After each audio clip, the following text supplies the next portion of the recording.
Bonjour à tous, je tenais à faire cette vidéo pour voilà, vous parler de la réussite scolaire, comment faire pour permettre à son enfant d'être épanoui à l'école et d'aimer aller à l'école, d'aimer voilà, faire les devoirs avec vous. Et donc par rapport à ça, je vais parler du cerveau de l'enfant. Donc d'après Daniel Siegel, qui est un professeur en psychiatrie dans une clinique. Il a écrit plusieurs livres sur le cerveau de l'enfant. Donc ça, c'est très important à savoir. Il faut savoir que l'enfant, de 0 à 5 ans, son cerveau fonctionnel, c'est celui qui gère les émotions. Donc il explique de cette manière que là, ça représente le cerveau archaïque. Le cerveau voilà, qui gère les émotions, la peur, la tristesse, l'angoisse, les crises de colère. Donc ça, c'est ce cerveau qui gère les émotions. Et ici, on va parler du cerveau supérieur qui gère tout ce qui est voilà, la logique, le raisonnement, voilà.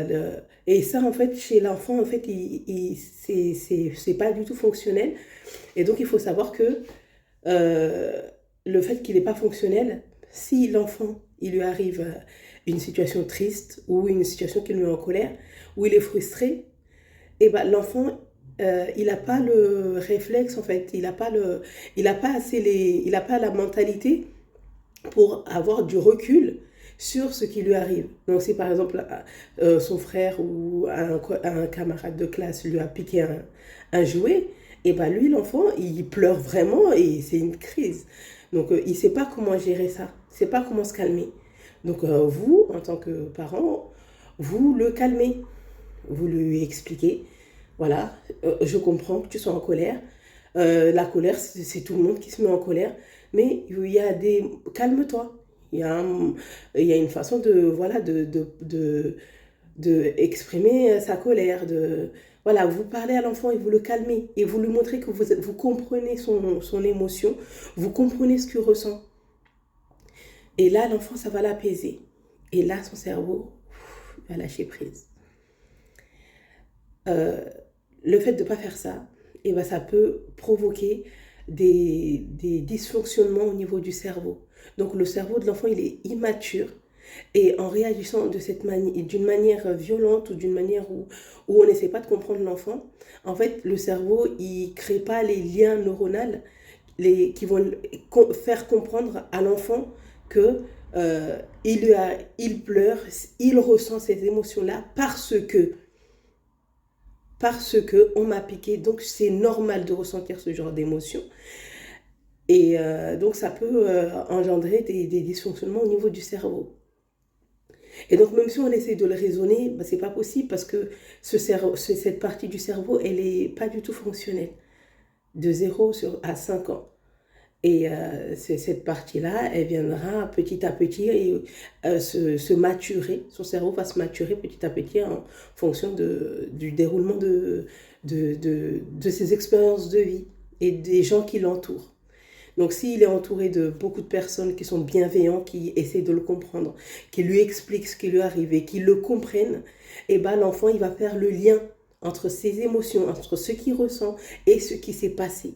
Et qu'il y a d'autres moyens pour arriver à ses fins. Donc ça c'est très important aussi de le savoir. Et donc voilà.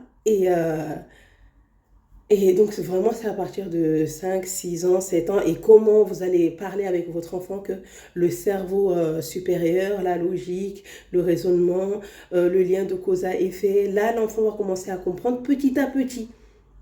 Mais l'enfant ne peut pas comprendre tout. Donc, voilà. Et ça, je voulais vraiment vous parler de ça parce que c'est très important. Donc, il faut savoir que l'enfant grandit euh, avec les expériences, avec les explications des adultes, avec un entourage qui le comprend, bienveillant, un entourage qui lui explique comment s'exprimer. Et donc ça, c'est très important à savoir. Parce qu'un enfant qui a pas beaucoup un enfant où il y a beaucoup de cris, qui se fait violenter au niveau physique et verbal, et ben cet enfant-là, il grandit avec... voilà, il appréhende la vie dans la peur. Il appréhende la vie dans la peur. Donc, comment aller à l'école, comment apprendre à l'école avec une peur, avec des angoisses qui sont enfouies en l'enfant, parce qu'il ne peut pas les exprimer. Et donc, vraiment, c'est très important de savoir comment le cerveau fonctionne, à quel point c'est important d'être bienveillant, de comprendre son enfant et lui expliquer ce qui se passe dans son corps. Et laissez-lui le temps de ressentir l'émotion qu'il traverse, hein, le ressentir, et lui-même il comprend, voilà, c'est quoi cette émotion, mon corps, je sens mon corps, il chauffe parce que je suis en colère, je me sens, voilà, j'ai la tête qui me tourne, voilà, c'est l'enfant, laissez l'enfant le temps de ressentir les émotions, de les laisser partir. Donc voilà, par rapport à ça, c'est un bon début déjà, de comprendre que votre enfant, pour qu'il puisse être épanoui au niveau à la maison et au niveau scolaire, eh ben, il faut qu'il soit écouté. Il faut qu'il soit écouté, il faut qu'il soit compris. Et ça, c'est très important, parce que votre enfant sache que vous, la mère, parce que la mère, le père, vous êtes ses référents. Vous êtes les personnes les plus importantes pour l'enfant. Vous êtes son exemple. Donc pour lui, l'enfant, il fait tout pour satisfaire sa mère, son père. Il a envie de, voilà, tout ce qu'il fait, maman regarde, est-ce que c'est bon, Et le fait de montrer à l'enfant un intérêt pour ce qu'il fait, que voilà, vous êtes intéressé, c'est pour ce qu'il est surtout d'abord. Donc je voulais vraiment revenir sur ça, que si vous voulez que votre enfant puisse voilà, mettre de l'amour dans ce qu'il fait, quand il va à l'école, dans tout ce qu'il entreprend, c'est important de montrer à votre enfant que vous l'aimez lui avec ses défauts et ses qualités. Donc apprenez à connaître votre enfant, apprenez à passer du temps avec lui. Par exemple, lui proposer des petites balades au parc, voilà, ou si c'est un plus grand, si c'est un ado, lui proposer d'aller au cinéma avec lui, ou voilà, aller au restaurant. Donc en fait, vraiment le fait de passer du temps avec, si vous en avez plusieurs, avec chacun de vos enfants, voilà, prendre le temps de discuter avec vos enfants, laisser le fait que vous exprimez dans votre... Qu'est-ce qui s'est passé dans votre jeunesse, au niveau de votre vie, que ce soit avec vos amis, que ce soit au niveau avec les professeurs. Et bien là, vous apprenez à l'enfant à comment s'exprimer, comment dire les choses. Parce que le cerveau, on parle aussi de les neurones miroirs. Les neurones miroirs, c'est des neurones qui sont là et qui, en fait, l'enfant il s'emprègne de tout ce que vous ressentez, tout ce que la façon que vous réagissez, la façon que vous réagissez face à la colère, face à quelqu'un qui vous énerve, quand vous êtes joyeux, comment vous racontez les choses, comment vous ressentez les choses. Donc l'enfant, en fait, il assimile tout ce que vous dites.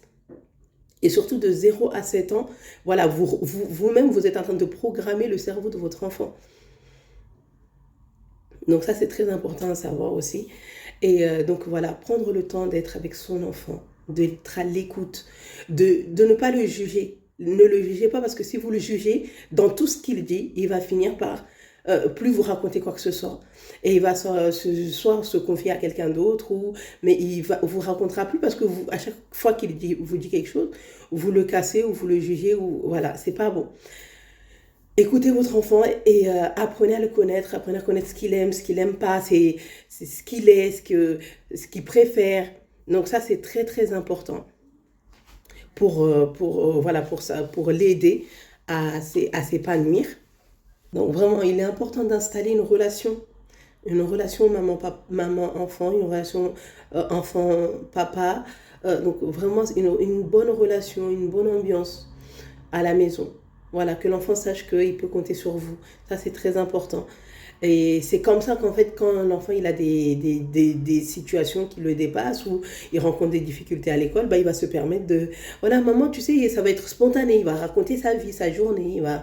Voilà, spontanément. Pourquoi? Parce que vous avez pris l'habitude d'être avec lui, de communiquer avec lui, de parler avec lui. Et ça va l'aider à comprendre que, voilà, je peux compter sur maman. Donc ça, c'est très important.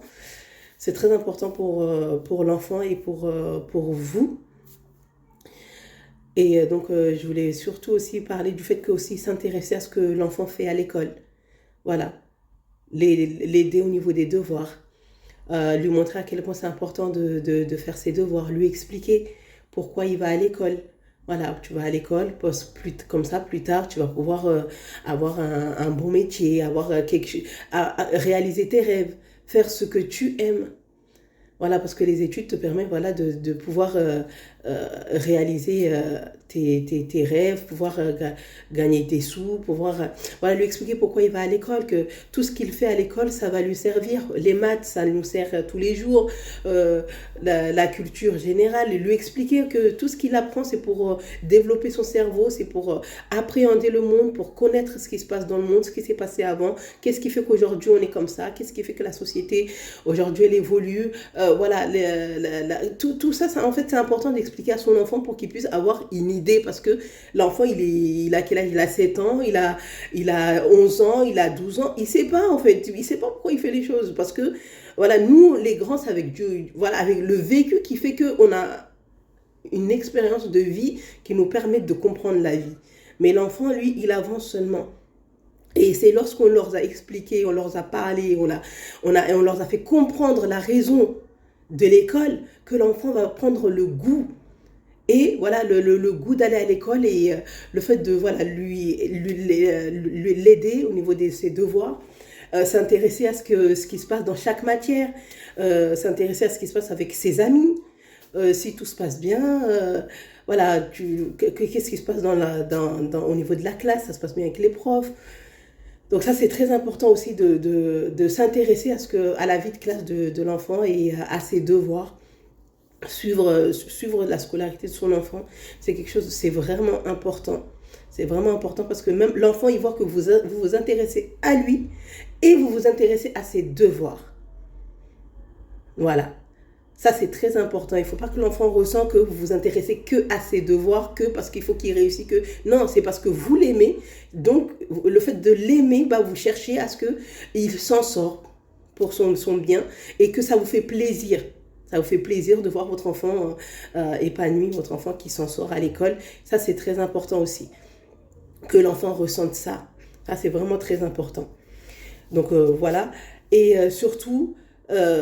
lui montrer à quel point aussi c'est important de, de, de, de communiquer avec vous, de communiquer avec les profs, s'il y a un problème, il y a un souci, ça veut dire s'il se sent pas bien. En fait, pour pousser un enfant à parler, il faut lui parler de son ressenti. Voilà, qu'est-ce qui s'est passé à l'école? J'ai l'impression que tu es triste, tu as l'air frustré, tu es angoissé. Est-ce que tu ressens des peurs? Alors, dis-moi aujourd'hui, c'était agréable la journée. En fait, le fait de lui parler des émotions, il va faire le lien sur les événements qui se sont passés, qui ont créé l'émotion dans son cœur. Et c'est ça qui va faire qu'il va se rappeler de ce qui s'est passé. Et ça, vraiment, c'est si vous avez cette habitude de lui parler de vos propres émotions, de vos journées, c'est ça qui va lui donner envie de vous communiquer aussi, de communiquer avec vous. Ça, c'est vraiment important de le savoir. Et donc, voilà ce que je disais. Donc, voilà, lui montrer que voilà, il peut avoir confiance en vous. Et lui, il faut qu'il ait confiance en lui, qu'il est capable. Malgré les difficultés, il est capable. Si vous êtes devant votre enfant et il a du mal à faire les maths, par exemple, bah, ne le jugez pas, ne lui dites pas, oh, tu es nul, tu es incapable, mais c'est pas possible.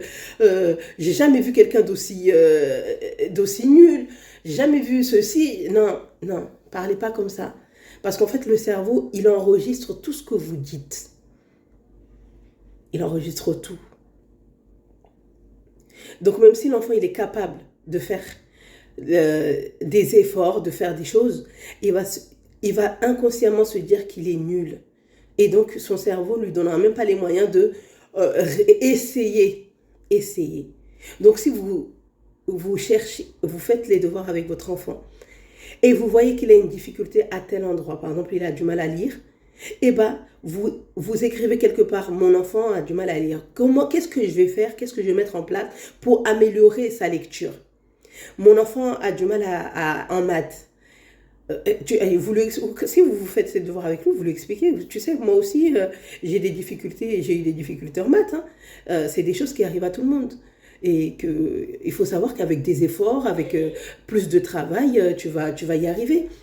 Hein. Tu es capable, c'est possible. Donner espoir à l'enfant, j'arrive pas, mais je peux y arriver. Toutes les personnes qui ont réussi aujourd'hui, eh ben, ils ont eu des échecs, ils ont eu des difficultés à un moment donné dans leur vie. Mais ils n'ont pas abandonné. Les sportifs de haut niveau, ils ne sont pas devenus sportifs de haut niveau comme ça. Ils ont fait des efforts, des répétitions, ils ont continué à travailler. Et c'est le travail de tous les jours, petit à petit, qui fait que tu réussis. Donc voilà, dire à son enfant que voilà, il est capable et que c'est possible. C'est possible de réussir. Et voilà, il a des problèmes en maths, et ben, vous faites comprendre que ça arrive, et que la solution, c'est juste ça, de travailler, et vous, qu'est-ce que vous allez mettre en place pour que votre enfant il puisse réussir en maths. Voilà. Soit vous lui prenez un prof en maths, soit vous-même, le samedi ou le dimanche, pendant 1 heure, vous le faites travailler sur ses difficultés. Et c'est comme ça que votre enfant il va pouvoir avoir confiance, parce qu'il va se dire, ah oui, là j'ai pas réussi, mais quand j'ai fait ça, j'ai fini par y arriver. Donc c'est possible. C'est possible. Donc voilà, ouvrir à l'esprit de l'enfant que c'est possible. Là où il y a une difficulté, il y a une facilité. Donc ça, c'est très important. Très, très important pour le développement du cerveau de l'enfant. Donc, pas figer un enfant. Il ne faut pas figer un enfant sur nos jugements. Ça, c'est très important, parce que ça va le braquer sur le fait qu'il est nul, qu'il est ceci. Non, votre enfant, il est capable. Encouragez-le. Encouragez vos enfants dans la réussite. Encouragez vos enfants dans ce qu'ils font de bien. Si votre enfant, il trouve qu'il fait que... vous l'avez tellement fait comprendre qu'il est nul, ou il est resté dans l'image où il est incapable, et ben à vous de lui trouver quelque chose qu'il a réussi à faire. Et vous lui dites, voilà, regarde, tu as réussi à trouver cette opération. C'est la preuve que c'est possible. Hein? Tu as réussi à lire ce mot, c'est la preuve que c'est possible. Alors ne te décourage pas, courage, avance mon enfant, tu peux y arriver, c'est possible. Allez, je suis avec toi, je te soutiens. Et les actes suivent derrière, vous soutenez vos enfants dans le bien. Vous soutenez vos enfants dans le bien. Donc ça, c'est très important, c'est ce que je voulais vous dire aujourd'hui. Et voilà, si vous avez la possibilité de les sortir, aller se promener, de les sortir dans les musées, dans les parcs, dans les bibliothèques, donc leur faire du sport, c'est très important. Ça aide les enfants à s'épanouir et à avoir autre chose. Donc vraiment pour vous, c'est bon à savoir. Et j'espère que cette vidéo va vous servir. Et je sais qu'elle va vous servir, parce que moi, ça m'a beaucoup aidé avec ma fille. Et donc, c'est pour ça que j'ai tenu à vous la partager, à partager ces informations. Donc, vraiment, n'oubliez pas de liker, et surtout de la partager, et puis de mettre les conseils en pratique. Et vraiment, notez les conseils. Notez, prenez un stylo et notez, notez ce que je vous ai mis, ce que je vous ai dit. Vraiment, s'intéresser à l'enfant, à l'être qu'il est, s'intéresser à ce qu'il fait, ce qu'il aime, ce qu'il est, ce qu'il déteste, s'intéresser à... Voilà. Et s'intéresser à ses devoirs, faire ses devoirs avec lui, et surtout lui donner confiance en votre enfant. Montrez-lui qu'il est capable, et encouragez-le. le sentiment d'encouragement, ça pousse l'enfant à aller plus loin dans ce qu'il veut et dans ce qui... voilà, il a envie de vous montrer les choses. Donc, c'est par l'encouragement que les enfants, ils se dépassent. Donc, voilà, voilà. Donc, je pense que pour le moment, j'ai tout dit. Ça m'a fait très plaisir. Ça fait déjà quelques jours que je voulais faire cette vidéo. J'espère qu'elle va vous servir et je sais qu'elle va vous servir. Donc, à bientôt. Ciao, ciao pour une prochaine vidéo. Salut!